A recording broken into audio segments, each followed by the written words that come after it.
Aging makes me sad, although there's something gradual about it. And I've noticed in the last few years, I've noticed it because I have begun to buy antiques. There's something about antiques that gathers the past, that preserves the past. It's not wasting any more trees. And the furniture is ghosted by lives of 1,000 people. Those who stained the inkwell, and the hands that made each curve and traced each fragment of inlay. And buying an antique at my age is like investing in a future, but not in my future. It's arranging furniture for the contentment of those who come after me. Because if a piece of furniture has lasted 200 years, then another 10 or 20 is a fraction of its life. And if I get to enjoy it for any more than 10 years, I'll be a very lucky man. You see, being old crept up on me. My 60s has been a time for one health issue after another. And in the beginning, I fought against them. I was shocked and horrified by any temporary infirmity. I didn't like taking tablets. I was too proud to get checkups. Tablets even embarrassed me. And I was argumentative with the doctors. And then gradually, as one thing led to another, I began to surrender. I began to recognize this is the future. You must surrender to the future. Worse still, you must accept that your cosmos has already gone. It's a funny thing happens when you're 60. Onwards into the 60s, you realize that the world that you thought you were inhabiting for so many years is beginning to dissolve. The structures, the ideas, the social patterns, even the people begin to fade. They vanish from public view, and eventually you begin to hear of this one and that one passing away. You feel like Oisin in Yenafina. You feel the old ones are all dead and gone, the young ones turning grey. The young ones, my age group, are being taken away after one after another. It's not a war, it's not a pandemic, it's just life. It's just like being 65, 66, 67. The clock ticks, on you go, life ends. And the rest of us wait nervously. It's like waiting for the last bus. What helps in a bittersweet way is that our time is taken away before the bus comes to us. It's like being at a folk festival the morning after. You're still there, but the engineers have all dismantled the stage and returned the field to the wilderness. The world my generation lived in has definitely turned. It's definitely gone. And there's no point in boring young people with that dirge about how things used to be in the past. Get over it, old man. It's gone. Although sometimes I'm privately sad to see the weather change, to see the ethos of our lives evaporating.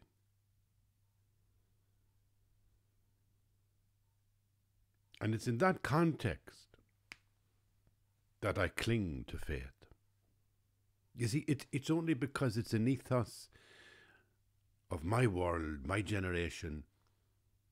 When I talk to young people and think about young people, I just wish them well and bless them and tell them sincerely that I believe everything they're doing is right. Everything they're stretching their imaginations, they're stretching art and culture and all the different ways to be alive in the world, and good luck to them. It's wonderful. Go for it. Mull an oige agus chukishid, they say, and I do think it is the truth. Sometimes even if I don't agree with what the young people are up to, I would tend to encourage them so long as they're following the love of their life, so long as they're following their heart, so long as they're following their conscience, so long as they're doing what they feel is right. There's no other way to go forward except to leave it to young people, and they will have to just build the world anew. And they will build it from what is their imaginations.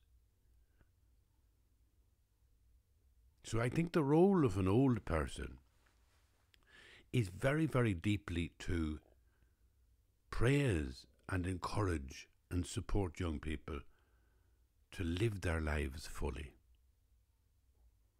And I think that an old person, and I'm talking about somebody who's actually only over 60, but I think the role of an old person is to acknowledge that your world has gone. It's just something that really is true and it really happens. You know, just go back and read the newspapers from 40 years ago or 30 years ago or 10 years ago and you realize your world is gone, it's over. You think it's forever. You think that the way things were 30 years ago is the way things are now. They're not. And I, as an old person, and I just mean over 60, I'm rooted in a certain way. You know, what I grew into until the time I was, let's say, 40 is the kind of colour of my personality. So, I think this is a very good thing. I don't think it's a bad thing. I think that when you're in denial of it, it's when people who are over 60 become grumpy. When they start complaining, when they start saying, listen, young people are not doing this right. The world has gone to hell. It's all terrible. There's no ethics anymore. There's no morality anymore. There's no this, that, and the other. Old people over 60 have been saying that for thousands and tens of thousands of years. You need to get over it. Your role in life is to bless, to cherish, to love unconditionally all these young people and allow them to be who they are. That's the role. And if you're doing that, and if you acknowledge that the world that, if I acknowledge the world that I lived in when I was 40 and 50 was an impermanent world, and that it has dissolved, and that the kind of relationships in it and the structure of it and the ideas, they've all dissolved. They don't last. They're impermanent. When I come to terms with that, I become very, very happy because I feel released from the world. I feel I'm living life more detached than I was when I was 40. And that's the secret of happiness in people who are old, people who are over 60. There are two ways that happiness explodes inside somebody who is over 60. The first way is if they are in good health. If I'm in good health, sitting here today talking to you, that's nearly enough. That's nearly 99.9% enough to make me feel happy. And most of the time now, I'm not in this full 100% condition. Most of the time I have some little ailment, some little ache, pain, detached retina, whatever you're having yourself. Something's always there bothering me. And you live with it and accept it, that that's just called aging. But when you're having a good day, the intensity of that pleasure of just being here now can be really intense. So that's one way that joy explodes inside somebody who's over 60. The recognition that your health is everything. The second way that joy explodes inside an old person, a person over 60, is when they realize they don't have to worry about anything anymore. They don't have to worry about their status in the world or their self-respect in the world, or because the world they're talking about is a world that's gone. It's gone, it's over. As it was in 1980 or 1990, if you saw it in Reeling in the Years, you'd realise that world is gone. And that's what's so fun about that programme on the television, Reeling in the Years. The fun of it is actually you don't even imagine how far we have travelled away from the past until you see the past on the television screen. And then you see it and you go, oh my God, were we really like that?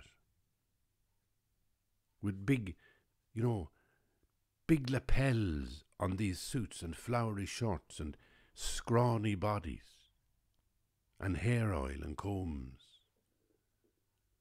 and all the attitudes we had about life, morality, work, ethics, and the wonder in our eyes when we met somebody from a strange country, because there was no real television, telephones and internet in those days anyway.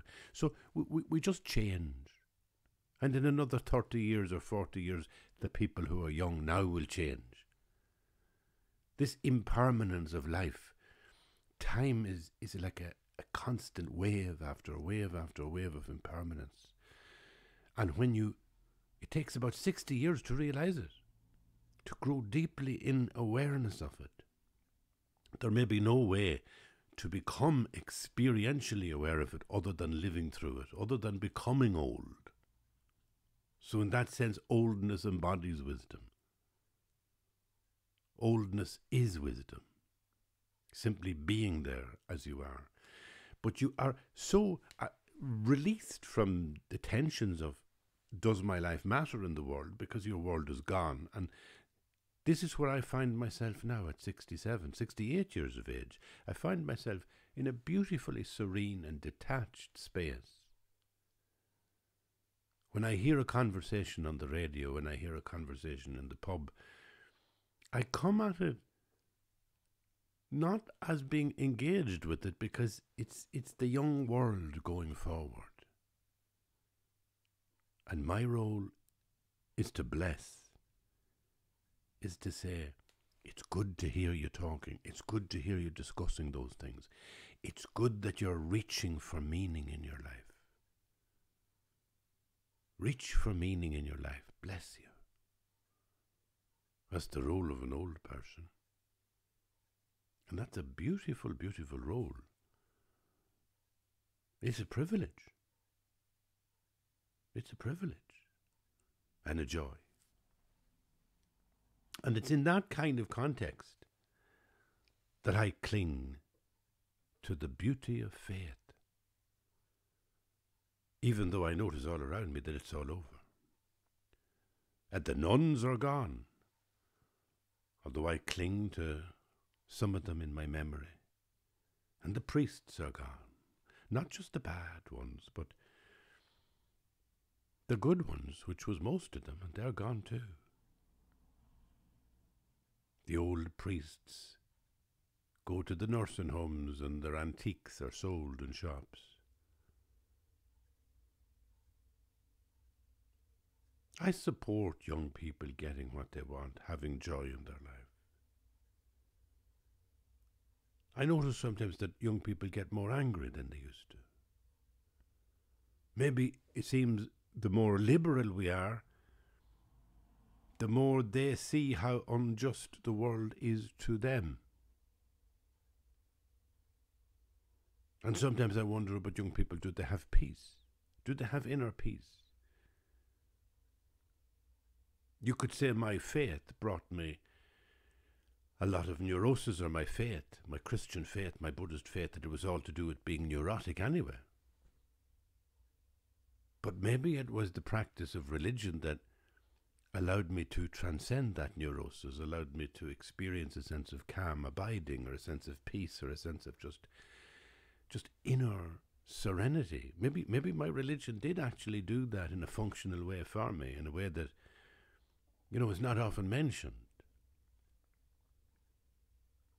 And I do wonder sometimes not when I'm judging young people, but when I'm listening to them and I hear them and they are angry. I hear them and they are furious. I hear them and they're saying, oh, we've a right to be angry. We must be angry about this, that and the other. Okay.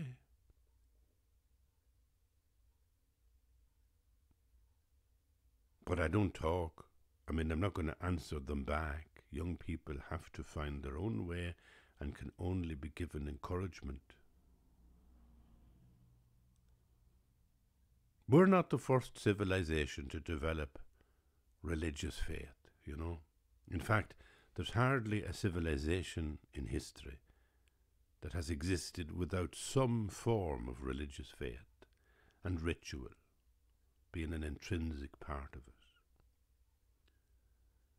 And we're probably not the first to misunderstand the metaphoric or poetic power of religious faith, or to abandon religion based on the fact that, taken literally, all religious narratives are silly. That's okay if you look at the world mechanically. You're less inclined to look at it in a poetic way. But both the mechanical view of the world and the poetic view of the world are equally true, equally important. And it's just something that we forget, I think, about religion, that taken literally, dominated by a mechanical and scientific view of the world, and then you analyse religion and you look at their texts and you can go through them all and say, sure, they're all stupid, crazy, make no sense.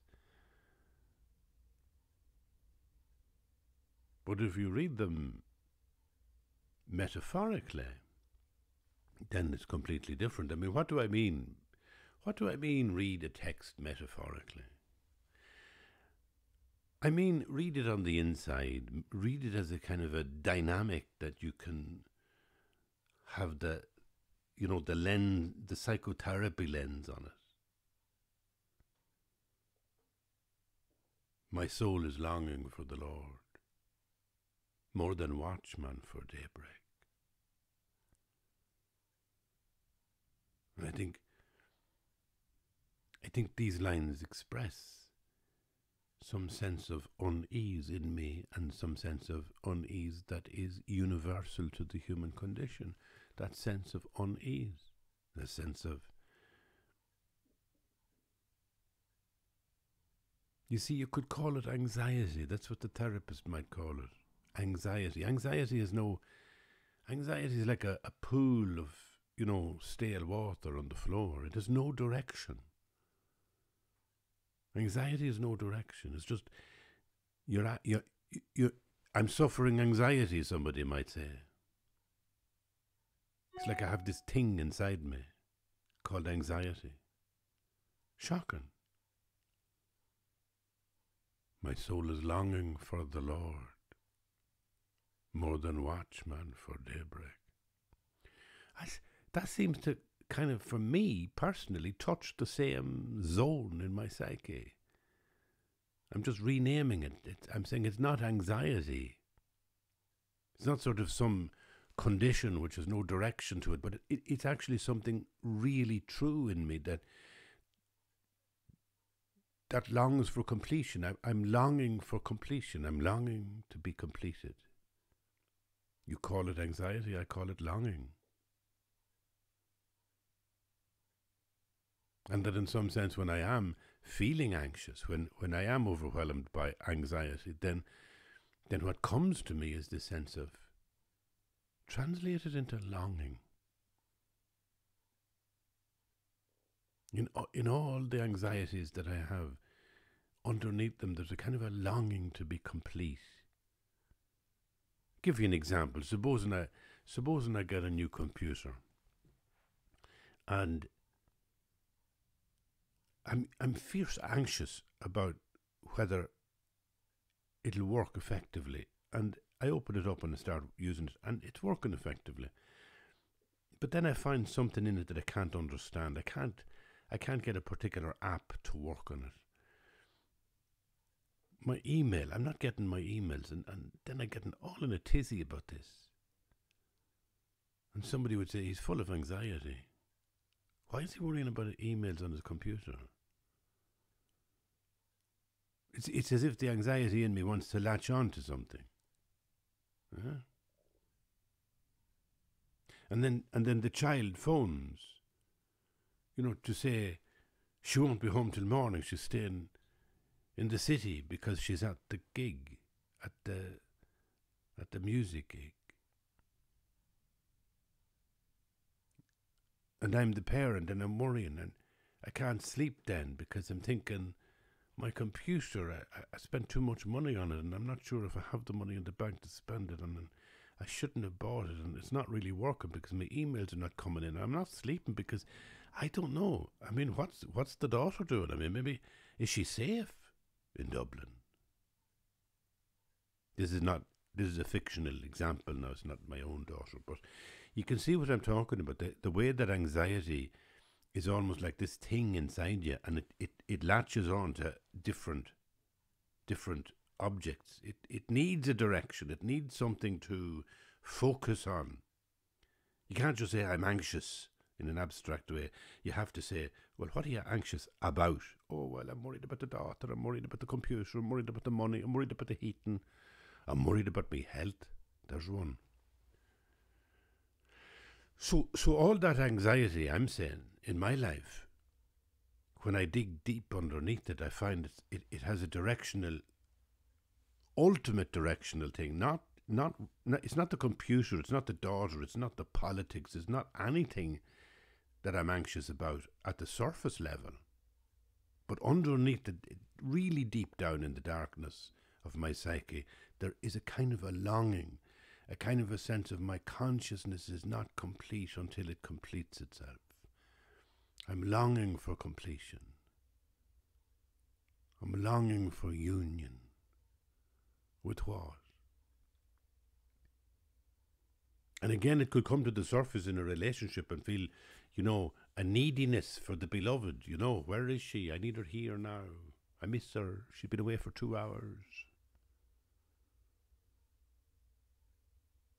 Neediness. All the time underneath something in me longing. My soul is longing for the Lord more than watchman for daybreak. I love that image because daybreak will come to the watchman. Daybreak will come. Dawn and morning will come. And the watchman will no longer be longing.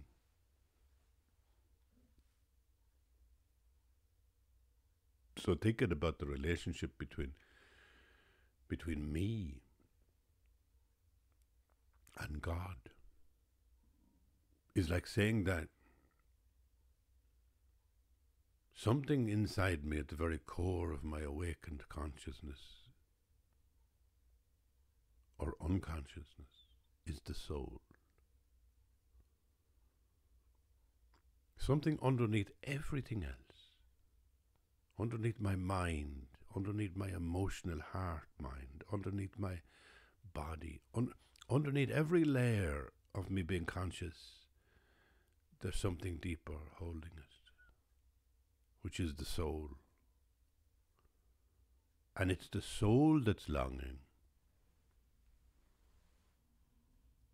for the Lord, the Master. And it's longing like a watchman longs for daybreak, because the Master will come as sure as daybreak comes.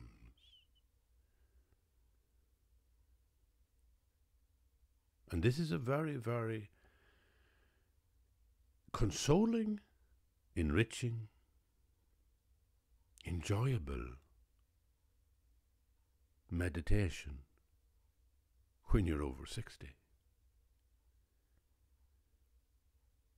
Because you don't feel attached as much to the world around you.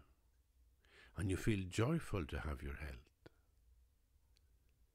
But deeper down, you know that all your anxieties, all your longing, your whole life's longing, your whole life's anxieties, gathered together, are only a shadow of the deepest longing. And in your soul there is a longing which will be completed as sure as the dawn comes to the night watchman. And that's the journey that I see ahead at 68 years of age. Beautiful journey. Into the dark. It's a complete paradox. It's a complete, almost opposite way to look at the longevity of life. 70 years or 80 for those who are strong, and then that's it. Read your Samuel Beckett and lie down and shut up. No. I think even Beckett, and maybe particularly Beckett, had a very nuanced meditation on hope and despair. He loved, do not hope, one thief was lost, but do not despair, one thief was saved. That balance, that asphyxiation between hope and despair. It's where Beckett beautifully balances all his prose and so beautifully embodies and sings the time and the culture of his time in Europe, post-war, 20th century.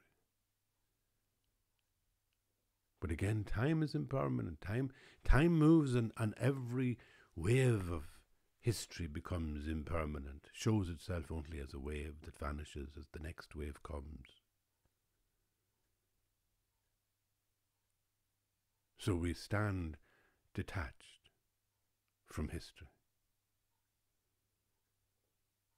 with the longing that grows as you get older, the longing in which you experience more and more happiness. And that's my take on being 68. Thank you for listening. Thank you for being here. Bye-bye.